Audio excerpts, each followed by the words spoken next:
একটি বন্দরের কাজ পাইয়ে দেওয়ার জন্য আহ তদবির করেছিল জেফ্রি এপস্টাইন। এবং এই ডিপি ওয়ার্ল্ড কে কাজ দেওয়ার ক্ষেত্রে এমন কিছু হচ্ছে না যে যেখানে বাড়তি বিনিয়োগ করা সম্ভব আমাদের চট্টগ্রামে নিউ মেরিন কন্টেনার টার্মিনালে। তারপরেও কেন সরকার এই ধরনের মন্তব্য করছে যে চুক্তি থেকে সরে আসার কোনো প্রশ্নই ওঠে না, কেউ ঠেকাতে পারবে না? ধন্যবাদ আপনাকে। দেখেন, নিউমেরিং টার্মিনালটা কিন্তু প্রফিটেবল, ওখানে টার্মিনাল অনেক ছিল, তারপরেও এটাকে ডিপি ওয়ার্ল্ডকে তুলে দেওয়া হচ্ছে এবং প্রতিযোগিতা ছাড়া। এবং এই চুক্তিটা আপনার গোপনেই করা হচ্ছে। এই চুক্তিতে কি আছে, আমাদের স্বার্থ আদৌ রক্ষা হচ্ছে কিনা কেউ জানে না। যেমন যোগাযোগ নৌ পরিবহন উপদেষ্টা তিনি বলছেন হয়তো চুক্তি হয়তো ঠেকানো যাবে না। এটা বলেন, সরকার চাইলে চুক্তি থাকে না? আপনি এর বাইরে আপনি খেয়াল করে দেখেন যে যুক্তরাষ্ট্রের সঙ্গে বাণিজ্য চুক্তি হচ্ছে, সেখানে সরকারের কেউ যাচ্ছে না, একজন জয়েন্ট সেক্রেটারি যুগ্ম সম্পাদকের নেতৃত্বে একটি দল যাচ্ছে। এই চুক্তিও কিন্তু আমরা জানি না কি হচ্ছে, জানি না। এরকম অনেকগুলো বড় বড় মেগা প্রজেক্ট নেওয়া হচ্ছে, যেই প্রজেক্ট আর 7 দিন পরে একটা নির্বাচিত সরকার আসবে। যদি আসিফ নজরুল ল উপদেষ্টার কথাও স্বীকার করি, যদি 18 দিনের মধ্যে 18 তারিখের মধ্যেও যদি সরকার শপথ নেয়, সরকার গঠন হয়, তাহলে সময় আছে মাত্র 12 দিন। এই সময়ে এই কাজগুলো কেন করা হচ্ছে? এবং অলরেডি আপনার নিউমেরিং টার্মিনালে স্ট্রাইক চলছে, এটা কাজ বন্ধ। এবং এই চুক্তি না করার জন্য শ্রমিকরা কিন্তু রাস্তায় নেমেছে, আন্দোলনে নেমেছে। সুতরাং এটার ভিতরে আমি যেগুলো গোপন চুক্তি, যেগুলো বিনা টেন্ডারে চুক্তি দেওয়া, এখানেই বলা হচ্ছে যে 2018 সালের নির্বাচনের আগে আমি কিন্তু লিখেছিলাম, যুগান্তরে ছাপা হয়েছিল, যে ভূ রাজনীতির ফাঁদে বাংলাদেশ। আমার কাছে মনে হয় এটা ভূ রাজনীতির ফাঁদের সাথে আরেকটা ডিজাইন শুরু হয়েছে, মেটিকুলাস ডিজাইন।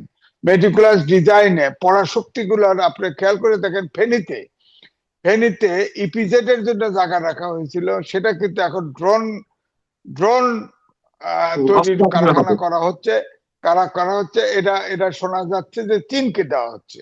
আপনি বলেন যে একদিকে চীন আমেরিকার যে দ্বন্দ্ব, এখন দুই পক্ষকে ম্যানেজ করার জন্য এটা করা হচ্ছে কিনা আমাদের জানা নাই। আপনি দেখেন উত্তরা দিয়াবাড়িতে বিশাল এরিয়া জুড়ে Yunus medical, Yunus nursing home ইত্যাদি ইত্যাদি হচ্ছে, বিশাল বিশাল আকারে।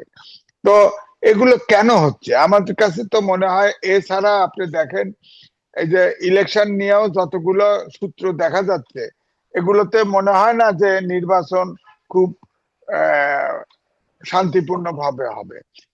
নির্বাচনটাও মেটিকুলাস ডিজাইনের মাধ্যমে হতে পারে, এরকম নাকি মানুষ প্রোপাগান্ডা করছে। প্রোপাগান্ডার কি আছে? জুলাই সনদে আছে 180 ওয়ার্কিং ডেজ এর পর্যন্ত গণপরিষদ এবং গণ সদস্য গণভোটের যেটা হানা ভোট, এটা যেটা আসবে সেটা গণপরিষদ সংস্কার করবে। 180 ওয়ার্কিং ডেজ, তার মানে বুঝছেন এটা প্রায় 7 মাস। 7 মাস সামনের রোজায় ছুটি যদি ধরেন আরো বেশি। এরপরে গণপরিষদ যেটা অ্যাপ্রুভ করবে, ওই সময় কিন্তু গণপরিষদের সংসদ সদস্য হবে না, ওখানে আপনার পরিষদ সভাপতি এবং সহসভাপতি নির্বাচন করা হবে। তারপরে এইটা যখন এই পরিষদ যখন অনুমোদন করবে, অনুমোদন করলে সেটা আর সংসদে পাশ হওয়ার দরকার নেই। তাহলে নতুন করে সংসদ কেন? সংসদে যদি পাশ করেনই দরকার না হয়, তেমনি জারি করাটা তো করলেই হয়তো হবে না। তারপরেও 1 মাস পরে এই সংসদ আলাদাভাবে সরকার গঠন করবে, এটা বলা হচ্ছে। সব মিলে প্রায় 1 বছর। আমার মাঝে মনে হচ্ছে যে এই যে পরাশক্তির সাথে যে গোপন চুক্তি টুক্তি হচ্ছে, এগুলো বাস্তবায়ন এবং ডক্টর মোহাম্মদ ইউনূসের নিজস্ব প্রজেক্ট অনেকগুলো হচ্ছে, সেগুলো বাস্তবায়ন করা এই সময়ের মধ্যে করতে চায়, এমন পর্যায়ে নিতে চায় যাতে এই প্রজেক্ট গুলো বাতিল না হয়। আর গোপন চুক্তি ধরেন চীনের সাথে যদি কোনো চুক্তি করে বা আমেরিকার সাথে যদি কোনো গোপন চুক্তি করে, চুক্তি তো করাই আছে ইতিমধ্যে। ওই যে একবার এক্সপোর্টের উপরে কর কমাতে নেগোসিয়েট করতে গোপন চুক্তি করেছে না, আনডিসক্লোজ আপনার চুক্তি। সেই চুক্তি তো আমরা জানি না এখন পর্যন্ত কি চুক্তিতে আছে। সেটা কি এই নিউমারিং কন্টেইনার কি ডিপি ওয়ার্ল্ডকে দেওয়ার চুক্তি না আর কি, এই যে কি চুক্তি আমরা তো জানি না কিছু। এখন এও তো শোনা যায় যে 80টা দেশে আমেরিকার আপনার সেনা ঘাঁটি আছে, বাংলাদেশেও এটা হতে পারে। এসব নানান গুজব যেটা হয়। তারপরে আরাকানে যাওয়ার জন্য যে মানবিক করিডোর যেটা বলা হয়েছে, সেই করিডোরে আছে কিনা কে জানে, এগুলো তো জানা যায় নাই। সুতরাং এখন যেটা বলা হচ্ছে এটা একটা ঐতিহাসিক দায়িত্ব পালন এই সরকার করেছে এবং 18 তারিখের ভিতরে আপনার নতুন সরকার গঠন করা হবে, যেহেতু আলোচনা আসছে। এটা আমিও টেলিভিশনে বলছি, কারণ জুলাই সনদে এগুলো তো লেখা আছে। তাহলে জুলাই সনদে যদি পাশই করে, এগুলো তো এই অনুযায়ী তো জুলাই সনদ অনুযায়ী তো আগাবে। তার মানে কিন্তু কিন্তু নির্বাচন সরকারের শেষ পক্ষ থেকে হলে দাবি করা হচ্ছে, সরকারের পক্ষ থেকে দাবি করা হচ্ছে যা কিছু গুঞ্জন, যা কিছু ছড়ানো হচ্ছে এগুলো বিভ্রান্তিকর। 6 মাস ডক্টর ইউনূস সরকার কন্টিনিউ করার কোনো সম্ভাবনা নেই বা করবে না। না, এটা যদি সত্য হয় ভালো কথা, সত্য না হলে তো ডিপ ক্রাইসিসের মানে দেশ আমরা চলে কি যাবে। আস্থা রাখতে পারি কিনা? আস্থা কি রাখার মতো অবস্থা না, আসলেই আমি আছে? আমি আস্থা রাখতে পারছি না, কারণ এটা মেটিকুলাস ডিজাইনের অংশ আমার কাছে মনে হচ্ছে। তারপরে সংবিধানের, এটা তো সাংবিধানিক সরকার, সংবিধানের 7-এর ক এবং 7-এর খ অনুচ্ছেদ আছে, যেখানে কোনো মৌলিক সংস্কার করলে যারা করবে তারা ওই আপনার রাষ্ট্রদ্রোহী মামলায় পড়বে, বিচার হবে, সর্বোচ্চ দণ্ড পাবে। তো এটাও তো ওই আপনার সংস্কারের মধ্যে আছে। তার মানে কি আপনি বলতে চান এখন যদি রাজনৈতিক দলের বাইরের কোন শক্তি ক্ষমতা নেয়, সেটার ব্যাপারেও আমরা কি একমত হব? বলেন। ওই 7-এর ক এবং খ এটাকে ভিন্নভাবে করতে পারতো, যদি একদম তুলে দেন। তার মানে কি, যদি আপনার রাজনৈতিক দলের বাইরেও বা নির্বাচিত অনির্বাচিত সরকারও ক্ষমতা দখল করে, তাহলে কি আমরা কিছু করতে পারবো না? এটা তো অবশ্যই সংস্কার করা যেতে পারতো। ধরেন এটা বলা যেতে পারতো যে অনির্বাচিত সরকারকে যদি কেউ হেল্প করে, ইত্যাদি ইত্যাদি। সুতরাং এখানে আমার কাছে মনে হচ্ছে যে এই নির্বাচনটা, তারপরেও একটা কথা আছে যে পোস্টাল ব্যালট, তারপরে ভোট স্থানান্তর, এনআইডি বিকাশ নম্বর চাওয়া, ভোটার ইতিমধ্যে লক্ষ্মীপুরে ভোটের জন্য সিল বানানো ধরা পড়েছে, 6টা সিল সহ ধরা পড়েছে এবং অ্যারেস্ট করা হয়েছে। তারপরে ভোটের সময় বোরকা পরে যাবে, এদেরকে এখন তো বোরকা মুখ খুলতে চাইলেই বলে নারীদের হেনস্থা করা হয়। এখন এই ভোটারদেরকে শনাক্ত তো করতে হবে। এটা কে শনাক্ত করবে? প্রিজাইডিং অফিসার করবে, আর কে করবে? এখন এজেন্টরা তো বলতে পারবে না, প্রার্থীর এজেন্ট তো বলতে পারবে না আপনি মুখ খোলেন, তাহলে তো কবে নারী হেনস্থা করছে। সুতরাং এটার ব্যাপারে তো ওপেন করা উচিত। তার তার ধরেন ভোটার লিস্টে তার ছবি থাকবে, ছবি দেখাতে হলে তো তার মুখ খুলতে হবে, ছবি মিলাতে হবে না। সুতরাং এই জন্য ভোটার তালিকায় যে ছবি থাকে, সেই ছবির সাথে তো মিলাতে হবে। এবং আমার মনে হয় যেখানে নারীদের যদি আলাদা বুথ করে, সেখানে নারী প্রিজাইডিং অফিসার এবং নারী এজেন্ট, এটাকে সবার নারী এজেন্ট থাকতে হবে এবং তারা শনাক্ত করার পরে তারা ভোট দিতে পারবে। এরকম ব্যবস্থা করতে হবে। তো অনেক সমস্যা আছে। এগুলো তো অবশ্যই অনেক বেশি সিগনিফিকেন্ট এবং অনেক বেশি আশঙ্কার জায়গা তৈরি করছে। কিন্তু তার আগে যদি আমরা এগুলোই মেলানোর চেষ্টা করি, আমি ডিপি ওয়ার্ল্ডের কথা বলছিলাম, আপনি বলছিলেন, এবং যেখানে বাড়তি কোনো বিনিয়োগের সুযোগ নেই, সেখানে কি এমন জাতীয় স্বার্থ রক্ষা করা হচ্ছে যেখানে সেনাবাহিনী এই বন্দর অন্য কোনো বিদেশি শক্তির হাতে তুলে দেওয়ার বিরোধিতা করেছে, বিএনপি থেকে অন্যান্য রাজনৈতিক দল, সিপিবি সহ আরো সবাই বিরোধিতা করেছে, সেখানে এই সরকার কি এমন সবার জাতীয় স্বার্থ রক্ষা করছে? এবং একইভাবে যদি আমি আপনার কাছে একটু প্রশ্ন করি, যে বিমানের এমডি মিস্টার শফিকুর রহমান, তিনি গৃহকর্মী নির্যাতনের অভিযোগে তিনি সহ তার স্ত্রীকে আটক করা হয়েছে, মোট 6 জনকে। অবশ্যই আমরা যে কোনো অমানবিক কাজের বিচার চাই, কিন্তু এই ক্ষেত্রে কি আপনার কাছে একটু খটকা লাগছে যে যেই যার নিয়োগ এই সরকার এই সময় 2024-এর সম্ভবত 24শে অক্টোবরে তাকে এমন একটি অভিযোগের সাথে সাথে অ্যারেস্ট করা হলো এবং তার সাথে যে চুক্তিভিত্তিক নিয়োগ ছিল সেটি বাতিল করা হয়েছে। এবং এই বিমান নিয়ে আমরা নানান বিষয়ে কথা শুনতে পারছি, না যুক্তরাষ্ট্র থেকে 14টি দেখেন, বোয়িং কেনা হবে। জি। বিমানের বোর্ডের মেম্বার আপনার দেখেন, ইলেকশন যে 12 তারিখে হবে, হুম, অর্থাৎ আর 7 দিন পরে আপনার নির্বাচন কমিশনের সেক্রেটারিকে ওই বোর্ডে পাঠানো হয়েছে, হুম, হুম, নিরাপত্তা উপদেষ্টাকে ওই বোর্ডে পাঠানো হয়েছে, বিদ্যুৎ উপদেষ্টাকে ওই বোর্ডে পাঠানো হয়েছে। এই 3জন বোর্ডে গেছে। বলেন তো দেখি, একটা বোর্ড সদস্য, একটা উপদেষ্টা পর্যায়ের, আর নির্বাচন যেহেতু 7 দিন পরে, এই নির্বাচনের সেক্রেটারি কেন দিচ্ছে? তার মানে ওখানে আমরা শুনি না যে বোয়িং টোয়িং আমদানি হচ্ছে ইত্যাদি। হয় ওগুলো পাশ করা, অথবা আমি বলবো যে ওখানেও নিশ্চয়ই কোনো স্বার্থ থাকতে পারে। নাইলে এই বিমানের ধরেন ডাইরেক্টর এমডি কে আপনার পাওয়ার সাথে সাথে এটা করলো, এবং এর আগে বোর্ডের 3জন সদস্য ঢুকায় দেওয়া হলো।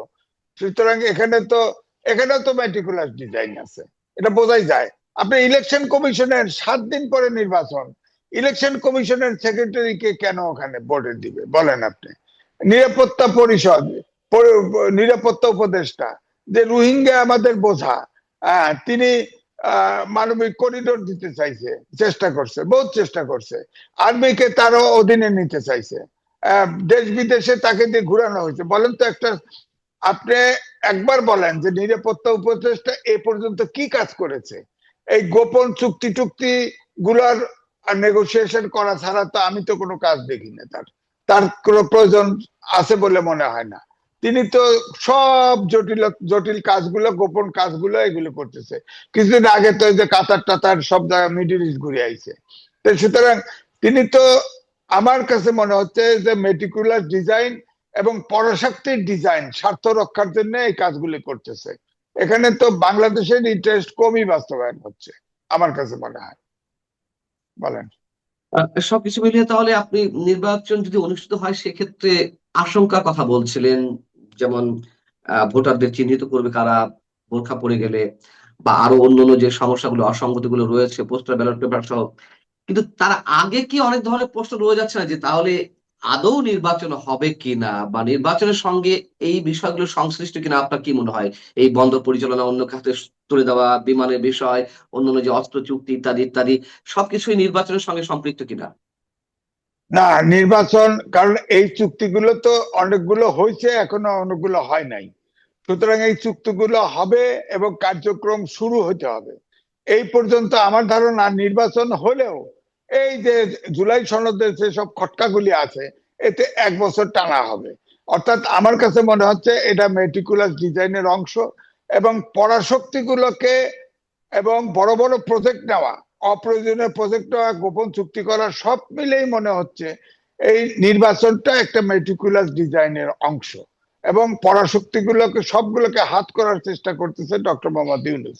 আহ, আমার কাছে এখনো মনে হয় না যে এটা একটা নিরপেক্ষ নির্বাচন হবে। এটা ডিজাইনের নির্বাচনই হবে বলে আমার কাছে মনে হচ্ছে, যদি হয়।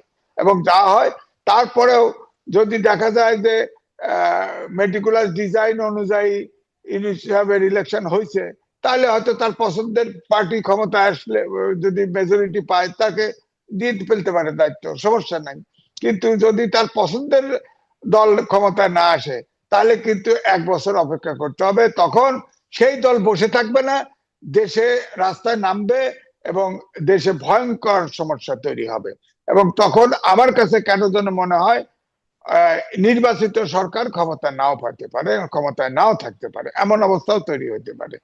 সুতরাং আমরা একটা ভয়ঙ্কর একটা রাজনৈতিক দল, একটা পত্রিকা হেডিং দিয়েছে, অন্তিম সমীকরণে ভোটের রাজনীতি।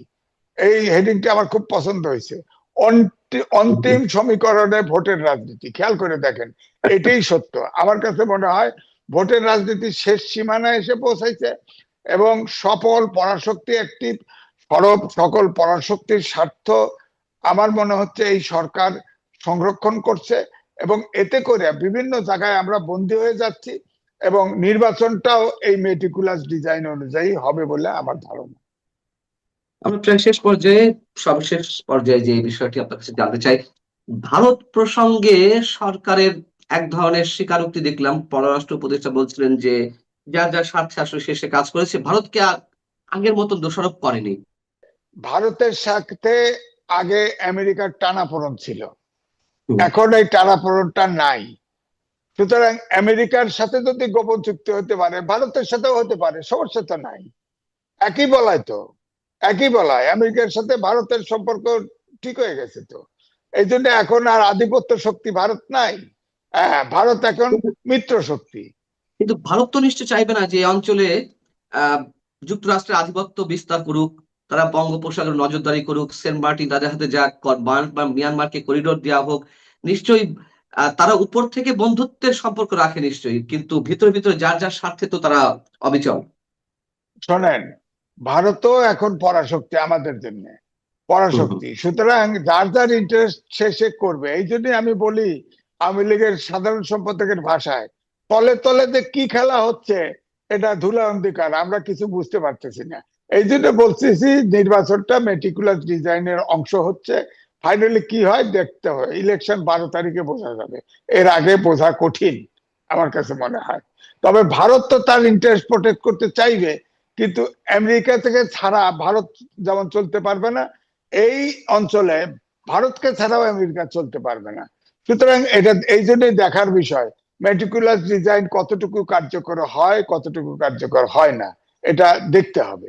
এটা দেখার সময় 12 তারিখে বোঝা যাবে। অনেক। বিশ্লেষক আপনাদের খুবই পরিচিত ডক্টর তাজ হাসমি। জনাব তাজ হাসমি, আপনাকে আমাদের এই অনুষ্ঠানে স্বাগত জানাচ্ছি। অনেক ধন্যবাদ আমাকে ডাকার জন্য, এবং আপনার মাধ্যমে আমি দর্শক শ্রোতাদের আমার সালাম ও প্রীতি ও শুভেচ্ছা জানাচ্ছি। জনাব তাজ হাসমি, আমি সরাসরি আলোচনায় আসি। আমি গত দুদিন ধরে আপনার বিভিন্ন কন্টেন্ট আমার চোখে পড়ছিল। আপনি ফেসবুকেও নিয়মিত খুবই সরব থাকেন এবং আপনার বিভিন্ন ভিডিও কন্টেন্টও কিন্তু সবাই আমরা বাঙালিরা অধীর আগ্রহে দেখি। তো সেখানে একটা বিষয় নিয়ে আপনাকে আমি বলতে দেখলাম, আসলে কয়েকটা বিষয় ছিল, তার মধ্যে যে জিনিসগুলো দেখে আমার যেটা মনে হলো, আপনি আশঙ্কা করছেন এবারের নির্বাচনটা আসলে কেমন হবে অথবা আদৌ হবে কিনা। নির্বাচন নিয়ে আপনার এই যে আশঙ্কা, এর পেছনে আসলে কারণটা কি, এটা কি একটু বলা যাবে আমাদেরকে? কারণ নিশ্চয়ই বলা যাবে। আশঙ্কা যখন আমি করব, তবে আমি প্রথমেই দর্শক শ্রোতাদের বলে নিই, আমার যে আশঙ্কা, এটা যদি ভুল প্রমাণিত হয় তাহলে আমি সবচাইতে বেশি খুশি হব। তবে আমার দায়িত্ব মনে করি, আমার নৈতিক দায়িত্ব, যে বাংলাদেশের রাজনীতি সমাজ সবকিছু নিয়ে চিন্তা করি, লিখি। আমার সবগুলো বই, একটা বই ছাড়া সবগুলোই বাংলাদেশ নিয়ে রাখা, ইতিহাস, রাজনীতি, সংস্কৃতি। সুতরাং আমি কেন আশঙ্কা করি যে নির্বাচনের জন্য কতগুলো ব্যাপার ছিল, যে শুধু যেমন ভোটার লিস্টে তো এখন আপডেটেড হয়নি। তারা 1.5 বছর সময় ক্ষেপণ করলেন। আমরা যদি মনে করি ফখরুদ্দিন মঈনুদ্দিনের সময় তারা 2 বছরের ভিতরে একটা নতুন ভোটার লিস্ট উপহার দিয়েছিলেন। এখন হাসিনার আমলের করা সেই ভোটার লিস্টেই কিন্তু আমাদের ফলো ইলেকশন হচ্ছে, যেখানে অনেক যারা পৃথিবীতে বেঁচে নেই বা যে ফেক নাম, যে নামে কেউ এক্সিস্ট করে না, তারাও কিন্তু ভোটার লিস্টে রয়েছে। সুতরাং এই নতুন প্রজন্মের যে নতুন ভোটার যারা হলো, যারা জীবনে ভোট দিতে পারে নাই, তারা সবাই কি ভোটার লিস্টের অংশগ্রহণ, মানে রেকর্ডেড হয়েছে বলে একটা সন্দেহের ব্যাপার আছে। তারপরে ইদানিং যে ঘটনাগুলো ঘটছে, রাজনৈতিক অঙ্গনে হিংস্রতা, মারামারি, খুন এবং খুনের হুমকি দমকি, মব ভায়োলেন্স, বিভিন্ন রাজনৈতিক দলের মাধ্যমে যে মব ভায়োলেন্স দেখছি, এটা তাকে মব ভায়োলেন্স বলা যায় না, এটাকে বলা যায় একটা premeditated political assassination and killing. তো এগুলো দেখে আমার মনে আশঙ্কা জাগতেই পারে, অনেকেরই জাগতে পারে, নির্বাচন আদৌ হবে কিনা। না, এটাও যে আপনি বললেন যে এই মারামারি যেটা হচ্ছে, যে সংঘাত আমি দেখছি, এটা কি খুব বেশি কিছু? এর আগের নির্বাচনগুলো তো প্রতি নির্বাচনে তো এরকম টুকটাক হয়েই থাকে।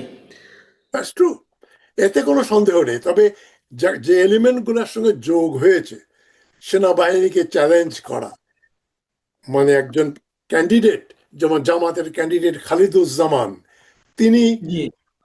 নির্বাচন করছেন এবং তিনি তারেক রহমানের বিরুদ্ধে নির্বাচনে অবতীর্ণ হয়েছেন।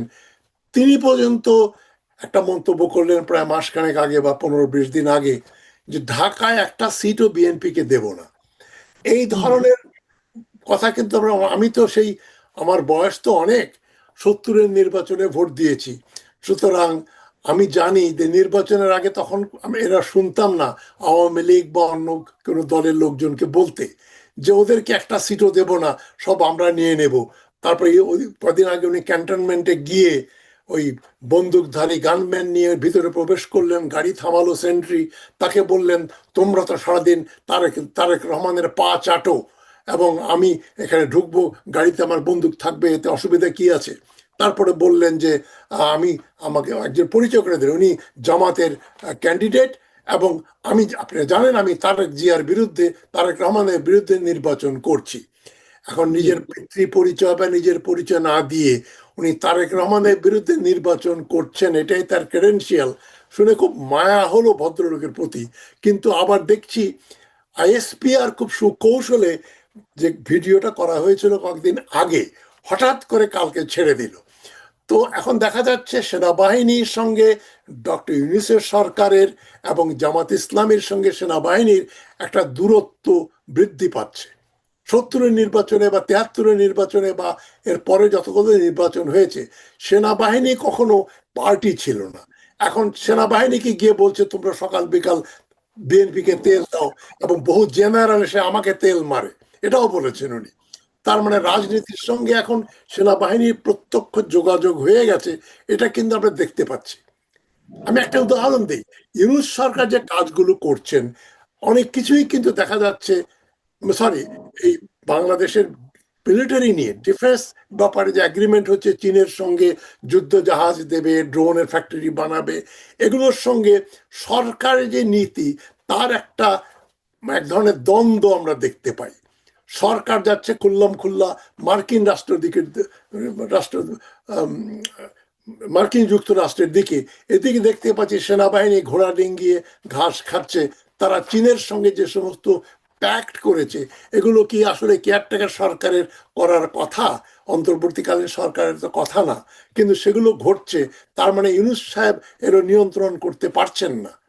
তার মানে একটা কোল্ড ওয়ার, একটা দ্বন্দ্ব, প্রচ্ছন্ন দ্বন্দ্ব রয়েছে সরকারের সঙ্গে সেনাবাহিনীর বা মিলিটারি। না, চীনের সঙ্গে এই যে কেনা এই সামরিক সরঞ্জাম কেনাকাটা, এই ব্যাপারে তো আমাদের নিরাপত্তা উপদেষ্টা খলিলুর রহমানকে প্রশ্ন করা হয়েছিল।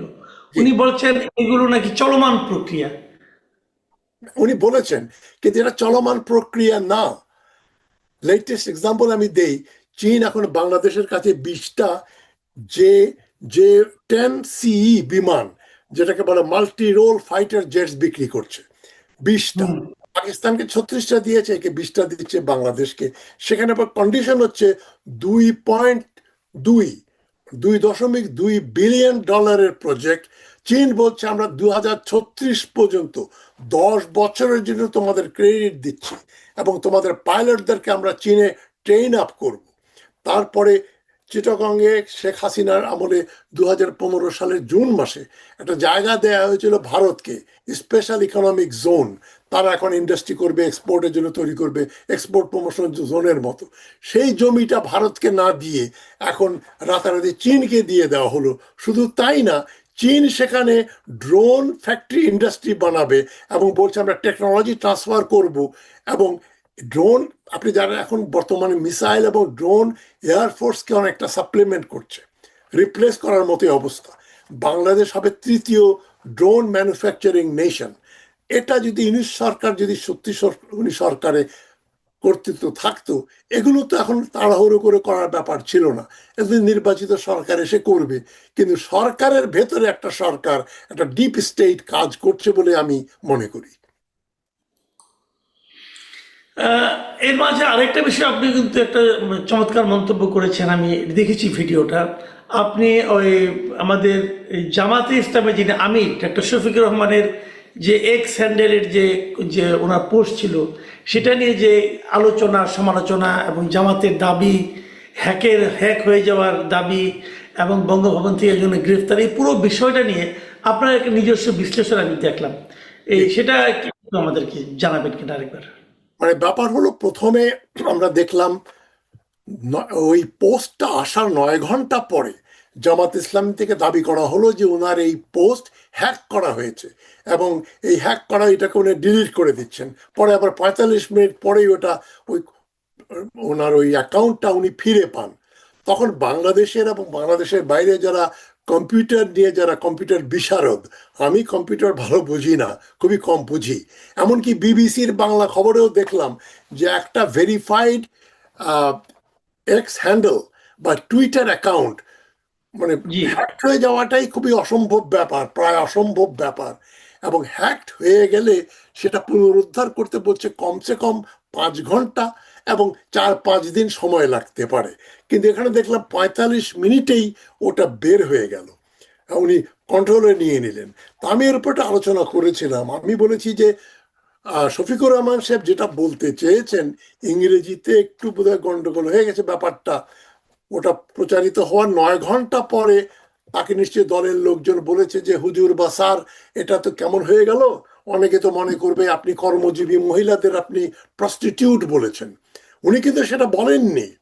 উনি যে কথাগুলো বলেছেন সেটা আমার উইমেন ইসলাম, আমার একটা বই আছে, ম্যাকমিলান থেকে পাবলিশ হয়েছিল 2001 সালে।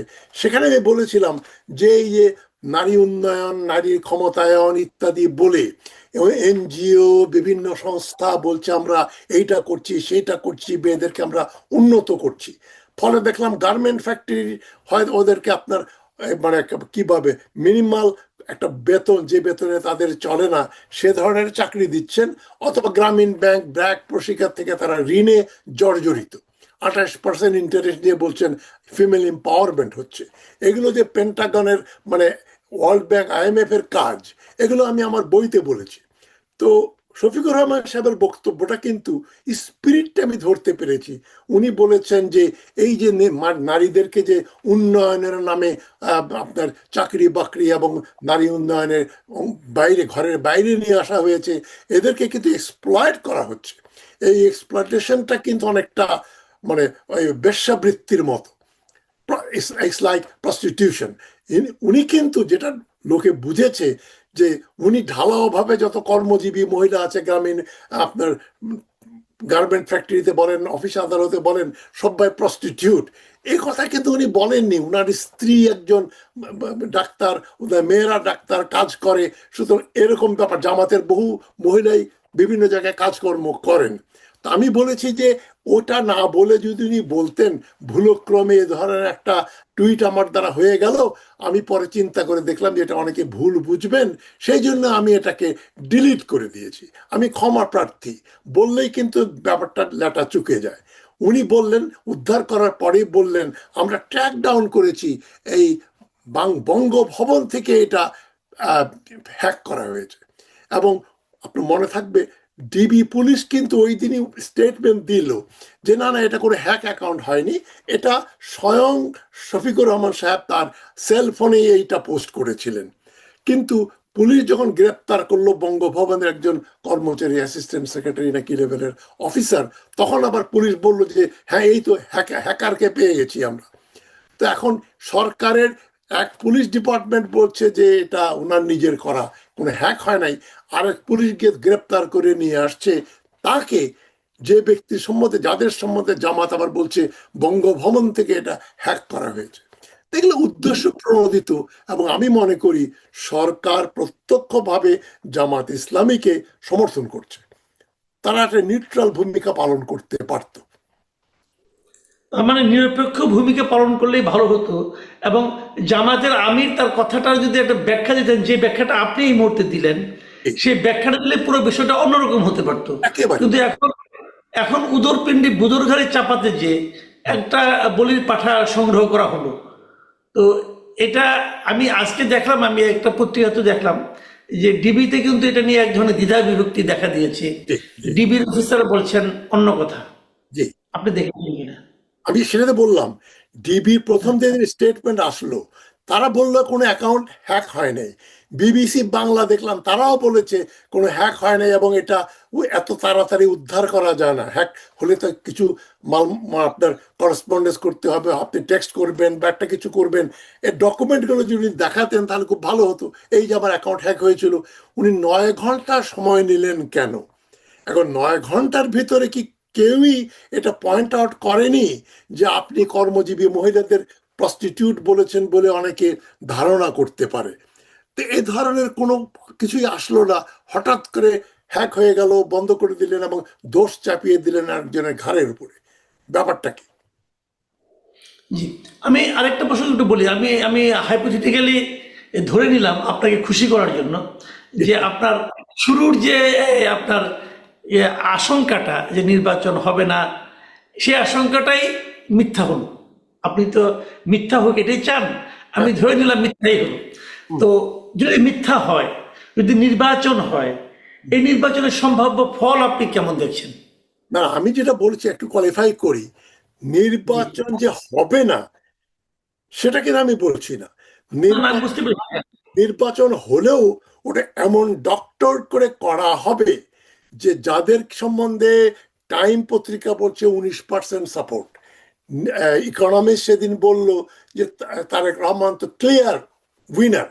এখন সেখানে যদি রেজাল্টটা পাল্টে যায়, যেমন ঢাকা এবং বিভিন্ন জায়গায় এই যে ট্রান্সফার অফ রেসিডেন্স হয়েছে তাড়াহুড়া করে অনেক বিরাট সংখ্যায়, এবং সেটা নিয়ে আমি প্রথম 6 সপ্তাহ আগে একটা ভিডিও করেছিলাম, পরশু দিনের আগের দিন আমি আর একটা করলাম। আমি বিএনপি নেতৃবৃন্দকে বললাম, ধরেন এই মির্জা আব্বাস বা তারেক রহমান বা এমনকি শফিকুর রহমানের কনস্টিটিউয়েন্সিতে কারা কারা নতুন ভোটার সংযোজিত হয়েছে, নোয়াখালীর থেকে এসছে বা যাত্রাবাড়ির লোক মিরপুরে গেছে, মিরপুরের লোক মতিঝিলে গেছে, তাদের তো প্রমাণ করতে হবে যে আমি রেসিডেন্স চেঞ্জ করেছি, এই যে আমার গ্যাসের বিল, এই ইলেকট্রিসিটি বিল, এই আমার ঠিকানা, এই বাড়ি ভাড়া করেছি। পরে ওখানে খোঁজ নিতে গিয়ে মির্জা আব্বাস এটার এই প্রতিবাদ করেন এবং ইলেকশন কমিশনে গিয়ে দেখা যায় এক একটা বাড়িতে 30, 40, 50 জন করে ঠিকানা, যেটা হচ্ছে পোস্টাল ব্যালটের মতো হয়েছে। বাহরাইনে এবং কুয়েতে জামাতে ইসলামের এক একজন লোকের কাছে 200 লোকের ঠিকানা, 200 লোক একই অ্যাড্রেস থেকে পোস্টাল ব্যালটে ভোট দেবে। এগুলো তো ক্লিয়ার কাট রিগিং এর ব্যবস্থা করা। এবং অনেকে বলছেন যে প্রচুর পরিমাণে ফেক ব্যালট পেপার ছাপানো হয়েছে। এখন বোরকা পরে বা জুব্বা পরে পোলিং স্টেশনে কেউ ঢোকে, এক একজন 50টা করে ব্যালট পেপার নিয়ে যায় এবং ওই সিল দেওয়া দিয়ে ব্যালট বাক্স ঢুকিয়ে দেয়, ওখানে তো কোনো ক্যামেরা থাকবে না। তাহলে ইলেকশনটা ইঞ্জিনিয়ারিং হতে পারে। এবং সোশ্যাল মিডিয়ার মাধ্যমে, গুজবের মাধ্যমে যেভাবে প্রচার হচ্ছে, জামাত 80 ভাগ সিট নিয়ে নেবে, বিরাট সংখ্যক বিজয় অর্জন করবে এবং জামাত লেজিটিমাইজ করার জন্য নিজেদের কর্নেল অলি আহমদের মতো মুক্তিযোদ্ধা বা মেজর আখতারের মতো মুক্তিযোদ্ধাকে নিয়ে তারা দেখাতে চাচ্ছেন যে তারা মুক্তিযোদ্ধার দল। এবং তারা সবকিছুই, তারা স্বাধীনতার পক্ষে, নারী স্বাধীনতার পক্ষে সবকিছুই করবেন। কিন্তু আল জাজিরার ইন্টারভিউতে শফিক সাহেব বলছেন আমরা মহিলা নেতৃত্ব কিন্তু দেব না, জামাতের প্রধান কোনো মহিলা হতে পারবেন না। কিন্তু উনি এটা বললেন না, আমরা কিন্তু খালেদা জিয়ার নেতৃত্বে সরকারে যোগদান করে আমরা দুজন মন্ত্রীও ছিলাম আমাদের, এবং হাসিনার নেতৃত্বে আমরা খালেদার বিরুদ্ধে আন্দোলন করেছি। এবং তাদের নেতা মৌলানা মওদুদি 1964 সালে ফাতেমা জিন্নার পক্ষে ক্যাম্পেইন করে আইয়ুব খানের বিরুদ্ধে ক্যাম্পেইন করেছিলেন 1964 নির্বাচনে, ডিসেম্বরের নির্বাচনে। আমি তখন কলেজে ফার্স্ট ইয়ারে পড়ি, আমার এখনো মনে আছে। তাহলে নারী নেতৃত্বের ব্যাপারে তাদের আপত্তি হচ্ছে, যদি নারী তাদের পক্ষের হয় তাহলে অলরাইট, বিপক্ষের হলে অসুবিধা। তো এগুলো তো সুবিধা না, তাদের পক্ষে যাওয়ার কারণে অলি আহমেদ তো স্বাধীনতার নতুন ঘোষক হিসেবে আবির্ভূত হয়েছেন। ওইটা তো আরেকটা ফাজলামি এবং মিথ্যাচার করছেন। জামাত প্রধান বলছেন আমি বললাম কি, সাংবাদিকরা বললেন কি। আমি আবার ওনার ভিডিওটা পড়লাম, দেখলাম উনি বলছেন এই চট্টগ্রামের এই ভূমি থেকেই কিন্তু স্বাধীনতার ঘোষণা এসেছিল। আমি মনে করলাম মনে জিয়া রহমানের কথা বলবেন। এখানেই এই আমাদের সঙ্গে রয়েছেন কর্নেল অলি আহমদ, তিনি প্রথম বলেন উই রিভোল্ট, বলার পরে স্বাধীনতা যুদ্ধ শুরু হয়। উই রিভল্ট শব্দটা জিয়াউর রহমানের বক্তৃতার ভিতরে ছিল, যেটা স্বাধীনতার ঘোষণা। সেখানে শফিকুর রহমান সাহেব মিথ্যাচার করলেন এবং মিথ্যাচার করার পরে আবার মিথ্যাচার করছেন যে আমি কিন্তু এরকম কথা বলিনি। এগুলো লেজে গোবরে অবস্থা আর কি। জি, অনেক ধন্যবাদ, অনেক ধন্যবাদ ডক্টর তাজ হাশমি। আপনি আমাদের অনেক সময় দিলেন। আমাদের দর্শকদের অনেকেই কিন্তু আমাকে মতামত জানিয়েছেন তারা নিয়মিতভাবে আপনাকে পেতে চান। আপনি খুবই ব্যস্ত থাকেন, তারপরে আমরা প্রত্যাশা করব আপনাকে আমরা সমালোচনা হয়। সমালোচনা তো ভালো, আমি এটাকে একভাবে এনকারেজ করি, কিন্তু এখন আবার দেখছি নানাজন নানা ধরনের প্রতিশ্রুতি দিচ্ছেন, মানে প্রতিশ্রুতির একটা ফুলঝুরি বলতে পারেন।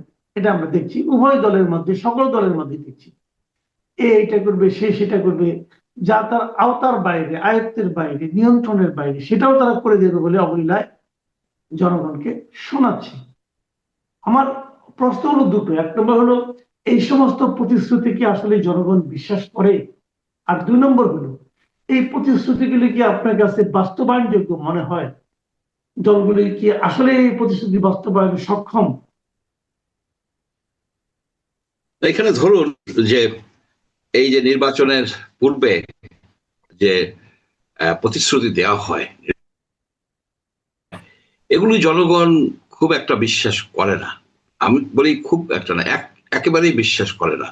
আপনি যেমন ধরুন 2008 সনে আওয়ামী লীগ দিয়েছিল 10 টাকায় দরে কেজিতে আপনার চাল খাওয়াবে এবং ঘরে ঘরে চাকরি দিবে। পরে কি হলো, চালের দাম 40-50 টাকা হয়ে গেল এবং লোকজন কিন্তু সেই সময় বিশ্বাস করে নাই। পরে তো তারা বাস্তবতা দেখলো, আর চাকরি তো ঘরে ঘরে চাকরি কিনতে হয়েছে তাদের কাছ থেকে। আবার আমরা এবার দেখলাম এবার একটা ইলেকশন হতে যাচ্ছে, অনেকে দিচ্ছে, মানে প্রতিশ্রুতি দিচ্ছে, তবে এমন প্রতিশ্রুতি দিচ্ছে আভাস ইঙ্গিতে, কেউ ডাইরেক্টলি ভেস্তের দিচ্ছে যে মারা গেলে আমি ভেস্তে যাব, এই ধরনের যদি দাঁড়িপাল্লায় ভোট দেওয়া হয়। এমন কথাও শোনা যায় যে দাঁড়িপাল্লা থাকবে মিজান, তারা আবার এটাকে বলে মিজান থাকবে হাসরের ময়দানে। এই এবং এটা একটা বলে যে আপনি কেউ কেউ এমনকি ব্যারিস্টার, জামাতের একজন ব্যারিস্টার বললেন যে আপনি যদি ভেস্টের প্রথম 72 কাতারে থাকতে চান তাহলে তো আপনার এই দাঁড়িপাল্লায় ভোট দেওয়া ছাড়া কোনো উপায়ই নাই, আপনি দিতেই হবে। কেউ কেউ বলতে চায় যে নৈতিক কারণে দিতে হবে, নৈতিকতার সহিত। এটা হচ্ছে আমার কাছে মনে হয় এটা আলটিমেট ভণ্ডামি, আলটিমেট ভণ্ডামি।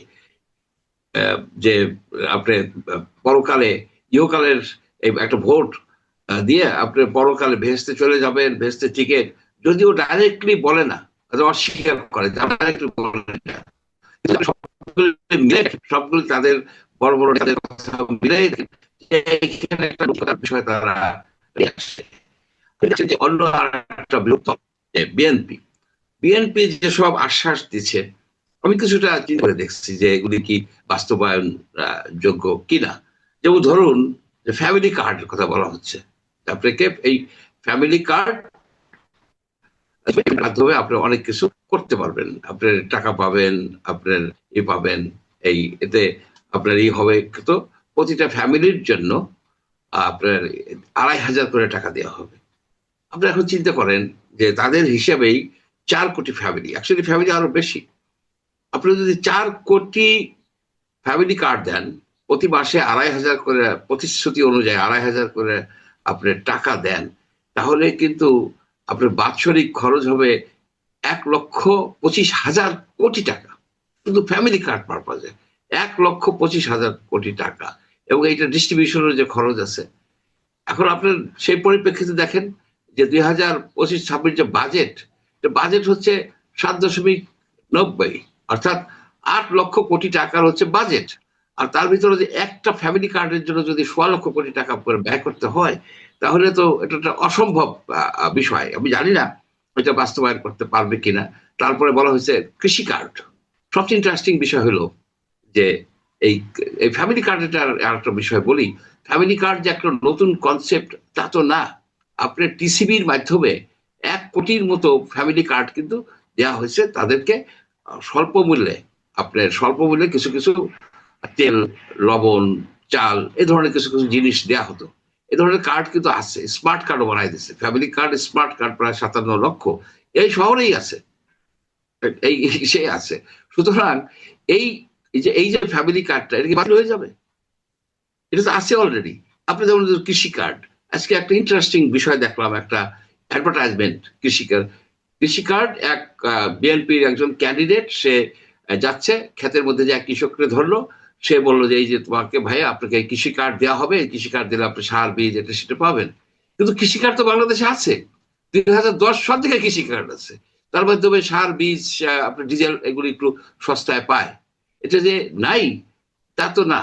তারপরে আপনার যে সবচেয়ে ইন্টারেস্টিং বিষয় হচ্ছে, বাংলাদেশে বেশ কিছু, প্রায় 98টা এরকম মানে ভাতা আছে, ভাতা বা সহায়তা, সেফটি নেট, যেটা যে সামাজিক সুরক্ষা বেষ্টনী যেটা বলা হয়, সেই বেষ্টনী, সুরক্ষা বেষ্টনীর যে প্রাথমিকভাবে যে কাজটা শুরু করছেন কিন্তু বিএনপির মানে সে সময় প্রাইম মিনিস্টার বেগম খালেদা জিয়া কিন্তু প্রতিবন্ধী কার্ড, প্রতিবন্ধী ভাতা, বয়স্ক ভাতা শুরু করছেন কিন্তু বেগম খালেদা জিয়া।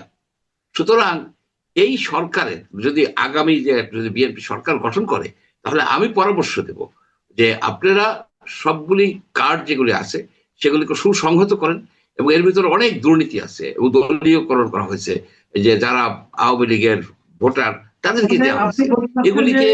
কার্ড, আপনার বক্তব্য হলো কার্ড করাটাই বড় কথা নয়, বড় কথা হলো কার্ড যথাযথভাবে বন্টন করা, এবং এই বন্টনের আগে যে সমস্ত অনিয়ম হয়েছে সেগুলোকে ঠিকঠাক করা, এই তো এগুলি, এই যে বেগম খালেদা জিয়ার যে বয়স্ক ভাতা, সেটা তো আছে, এটা তো আওয়ামী লীগ সরকার সেটাকে তো বাতিল করে দেয় নাই, সেটা তো আছে। কিন্তু থাকলে কি হবে, সেখানে হয়েছে তাদের লোকজনকেই তারা দিচ্ছে, সব বয়স্করাও পায় নাই, আবার অনেকেই অনিয়ম হয়েছে।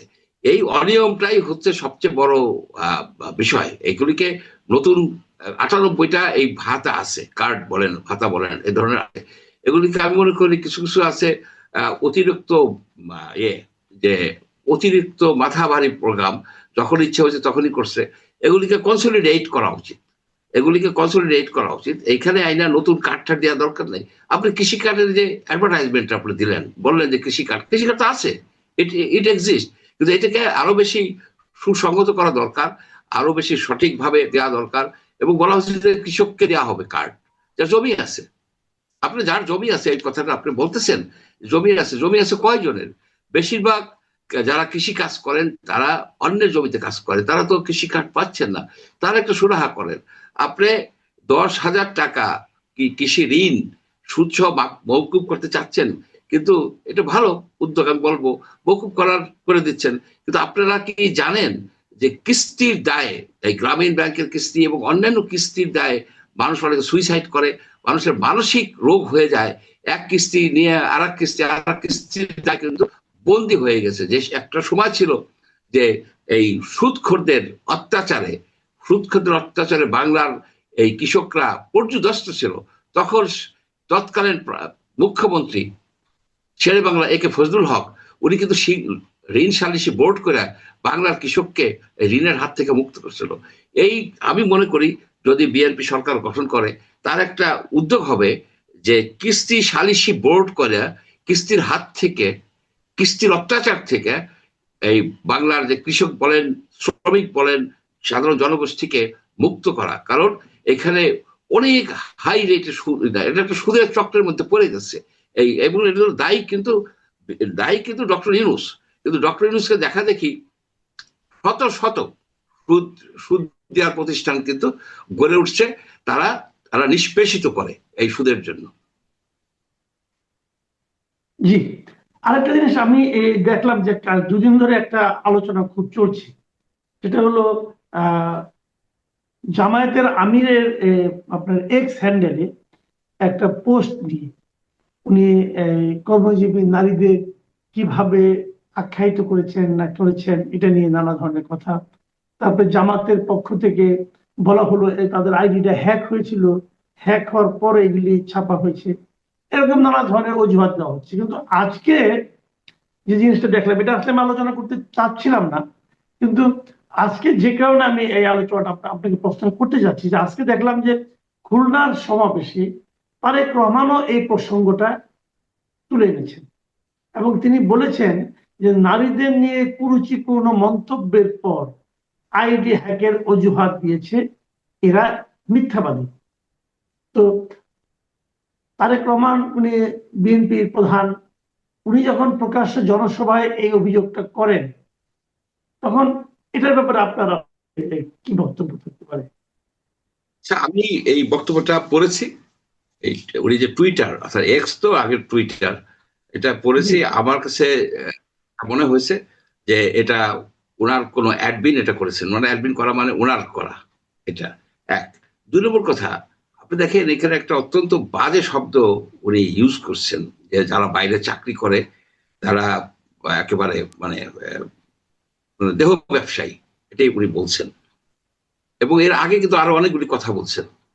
তারপরে আপনি যদি আর একটা ইন্টারভিউ দেখেন ওনার আল জাজিরার শ্রীনিবাসন জৈনের সাথে যে ইন্টারভিউ, সেই ইন্টারভিউতে উনি একই কথা বলছেন, শুধুমাত্র ওই দেহ ব্যবসায়ী কথাটা বাদে এভরিথিং। তাকে বলা হয়েছে, জিজ্ঞেস করা হয়েছে যে কোনোদিন কি আসবে যে একজন মহিলা এই আমিরের জামাতের আমির হইতে পারবে? No no, it is impossible. অর্থাৎ কেউ ওই প্রতিষ্ঠানের, ওই সংগঠনের কোনো মহিলা প্রধান হতে পারবে না। উনি কিন্তু এটা রয়টারকে, এটা আল জাজিরাকে অন রেকর্ড বলছে। এবং টুইটারের যে কথাগুলি আছে শুধুমাত্র ওই মানে দেহ ব্যবসায়ীর কথা বাদে উনি কিন্তু ওই আল জাজিরার ইন্টারভিউতে একই কথা বলছে। এখানে একটা নারী বিদ্বেষী একটা সংগঠন, যে সংগঠন বিশ্বাস করে না যে মহিলারা, নারীরা তাদের যোগ্যতা বলে তারা একটা সংগঠনের প্রধান হতে পারে, সেই সংগঠনের তো আসলে করার না, মানে নিবন্ধন পাওয়ার কথা না। কিন্তু আপনি যে দল ডিসক্রিমিনেট করে নাগরিকদের মধ্যে, সেই দলের তো ফান্ডামেন্টালি ফ্লড। সেই দলকে তো আপনি নিবন্ধন দেওয়া উচিত না, কিন্তু ওনারা নিবন্ধন পেয়েছেন। জি, আমরা আরেকটা জিনিস, আমরা কিন্তু এর পাশাপাশি আজকে দেখলাম যে আমি যেহেতু তারেক রহমানের প্রসঙ্গটি কথা বললাম, আমি আপনার প্রসঙ্গটা একটু বলতে চাই। জামাতের আমিরের একটা কথা বলতে চাই। জামাতের আমির আজকে আপনার কক্সবাজারের মহেশখালীতে একটা জনসভা করেছেন।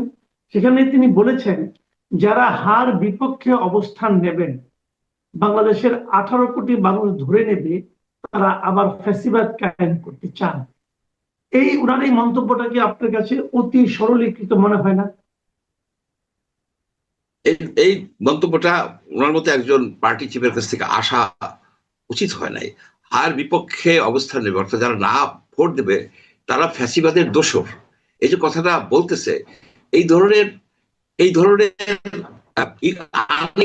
গণভোট এই ধরনের কথা হতে পারে না। গণভোট দিতে পারে না যে ভালো লোক না উনি চোর, এই ধরনের কথা হইতে পারে না। এটা একটা অত্যন্ত একটা বাজে মন্তব্য করা হয়েছে। আমি না ভোট দেব, আমি কি ফ্যাসিবাদের দোসর? আমি দেবো এই কারণে আমি না ভোট দেব, আপনি সংবিধান থেকে আপনি কেটে দেবেন, এর জন্য কি আমি ফ্যাসিবাদের দোসর হয়ে গেলাম? আপনি এখানে 84টা পয়েন্ট আনছেন, এই জুলাই 16 84 পয়েন্ট, তার ভিতরে বলছেন, কখনো বলেন যে 48টা পয়েন্টে ডিসেন্ট পড়ে নাই, আবার ব্যালটে বলছেন যে 30টা, আমরা কিন্তু শিওর না 30টা পয়েন্টে।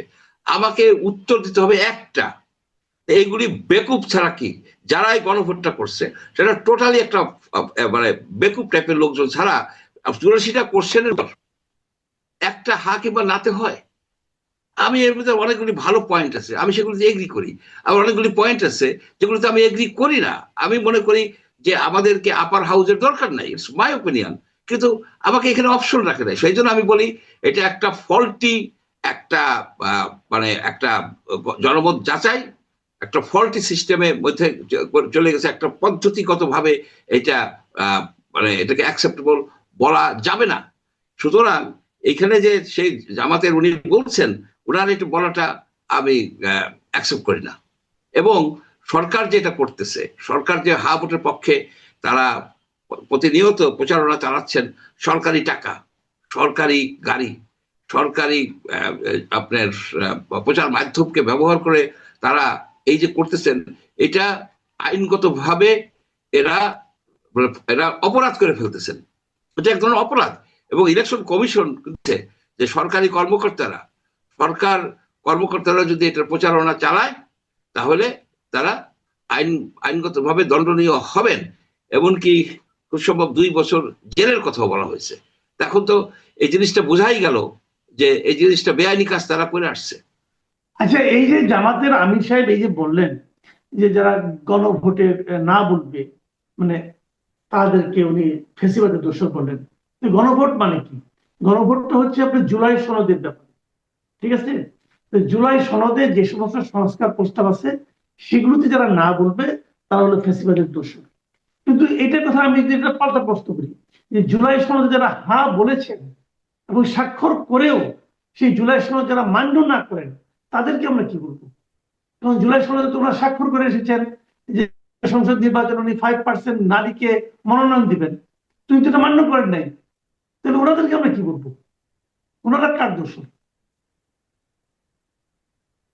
না, এটা তো অনেক কিছুই তারা মান্য করেন না। আরেকটা জিনিস হচ্ছে কি যে এইখানে যে দলগুলি ওখানে গেছে, সব দল তো যায় নাই, যে দলগুলি গেছে তারা তো লেজিটিমেটলি বলতে পারে যে আমরা যা বলে আসছি সেগুলো তো আসে নাই। আপনারা ডিসেন্ট গুলিকে বাদ দিয়ে গণভোটে দিচ্ছেন, আপনার গণভোটে এগুলি দিয়ে দিচ্ছেন। আমরা তো ডিসেন্ট দিছি, আমরা তো কিছু কিছু ক্ষেত্রে, অনেক ক্ষেত্রেই একটা দুইটা না, বহু পড়ছে আপনার প্রত্যেকটা আইটেমেই 10টা 20টা এরকম করে আপনার হয়েছে, ডিসেন্ট পড়ছে। সুতরাং আপনারা এইভাবে দিচ্ছেন কেন? আরেকটা কথা যে সাধারণ জনগণকে আপনি করতেছেন, তাদের সাথে প্রতারণা করতেছেন, তাদেরকে বাধ্য করতেছেন যে যেগুলি সে বিশ্বাস করে না সেগুলিতেও আপনার ভোট দিতে আপনার ভোট দিতে বাধ্য করতেছেন। আপনার এই এই এই গণভোট আদালতে যাবে, এই গণভোট বাতিল বলে গণ্য হবে, কারণ গণভোটে এতগুলি প্রশ্ন আসে না, এখানে একটা প্রশ্ন। এইখানে গণভোট যেটা করা হয়েছে যেভাবে, যে 84টা প্রশ্ন দেয়া হয়েছে, কিন্তু উত্তর চাওয়া হচ্ছে একটা, হ্যাঁ কিংবা না। এটা বাইনারি। এই ধরনের সিস্টেমে একটা প্রশ্ন থাকে। যেমন আপনার 1977-এর যে গণভোটটা হয়েছে, হ্যাঁ না ভোট বলে আসলে গণভোট, সেখানে বলা ছিল যে আপনি জিয়াউর রহমানের উপরে আপনার আস্থা আছে কিনা, আস্থা থাকলে হ্যাঁ, না থাকলে না। এখানে এমনও হইতে পারতো যে ইউনূস সাহেবের উপর, ডক্টর ইউনূসের উপর আপনার আস্থা আছে কি না। তাই দেখা যেত যে একটা কেউ হ্যাঁ বলতো, কেউ না বলতো। আরেকটা বিষয় হচ্ছে কি যে দেখেন সরকার যে এখানে অ্যাক্টিভলি আপনার ক্যাম্পেইন করতেছে হার পক্ষে, সেটা কিন্তু সে অত্যন্ত অনৈতিক কাজ করতেছে, বেআইনি কাজ করতেছে, সকল কমন সেন্সের ঊর্ধ্বে যায় কাজ করতেছে। সে কতগুলি প্রশ্ন দিছে এই ইলেকশন কমিশনকে, আপনি এই প্রশ্নগুলি গণভোটে দেন, জনমতে যাচাইতে দেন, দিয়ে দেখেন যে সবাই এটা এগ্রি করে কি করে না।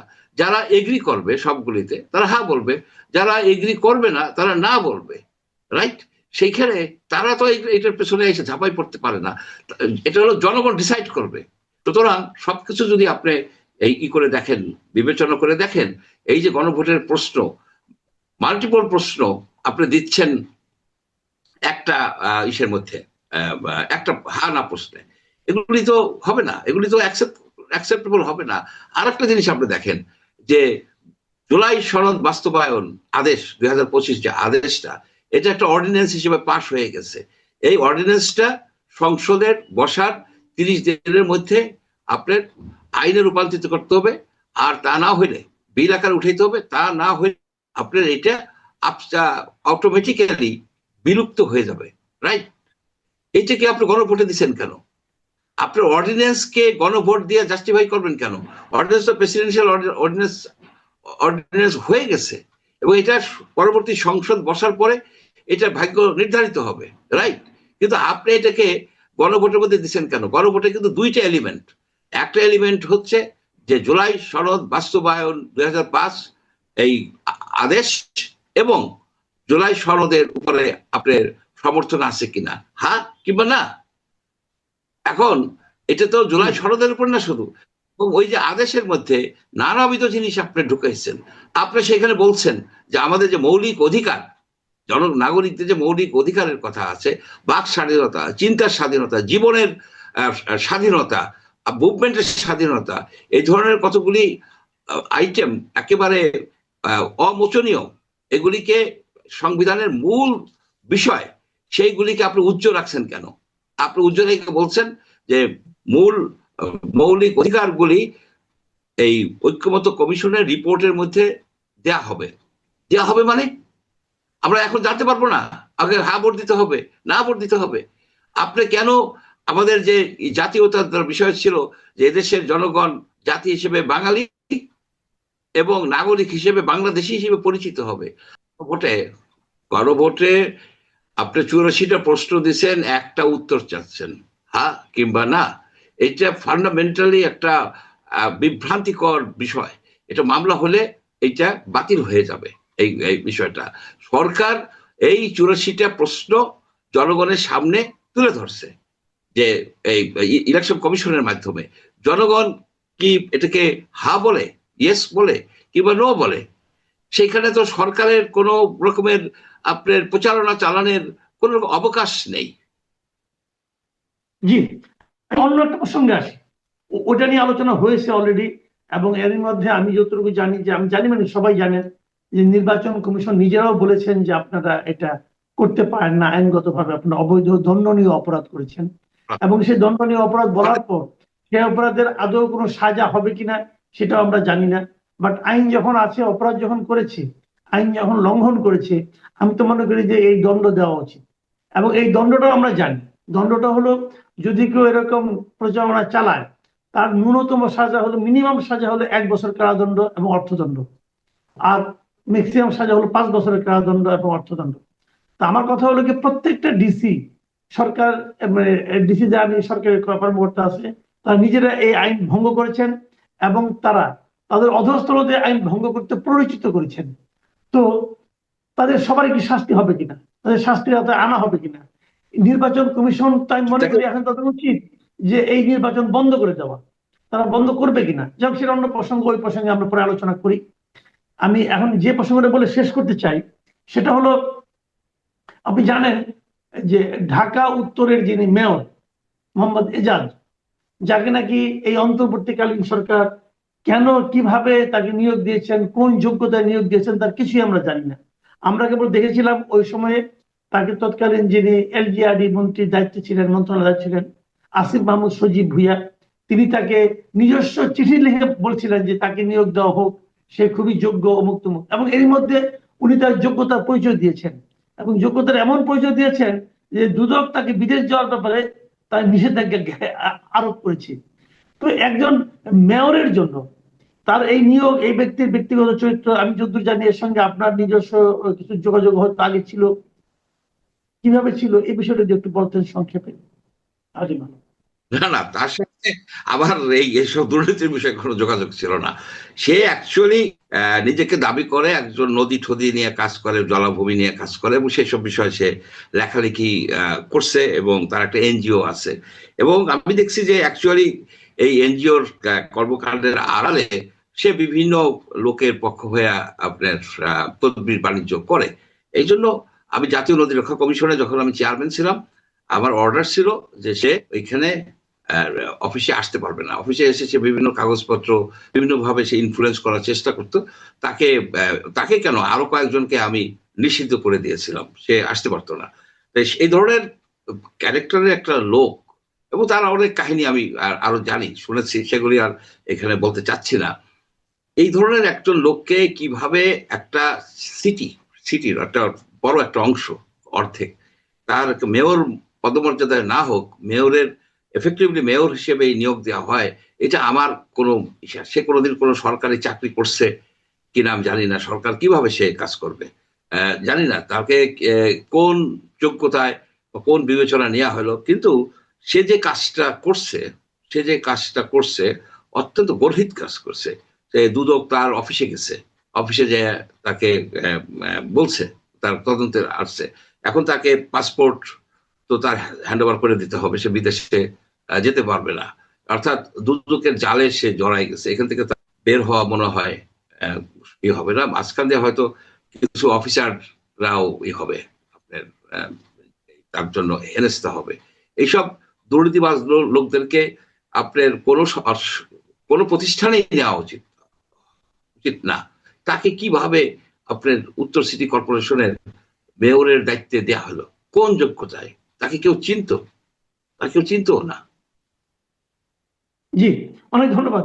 আমি নিজেও এই কথাটাই বলবো যে তাকে ঢাকা উত্তর সিটি কর্পোরেশনের মতো একটা গুরুত্বপূর্ণ জায়গার সর্বোচ্চ পদে বসানোর পেছনে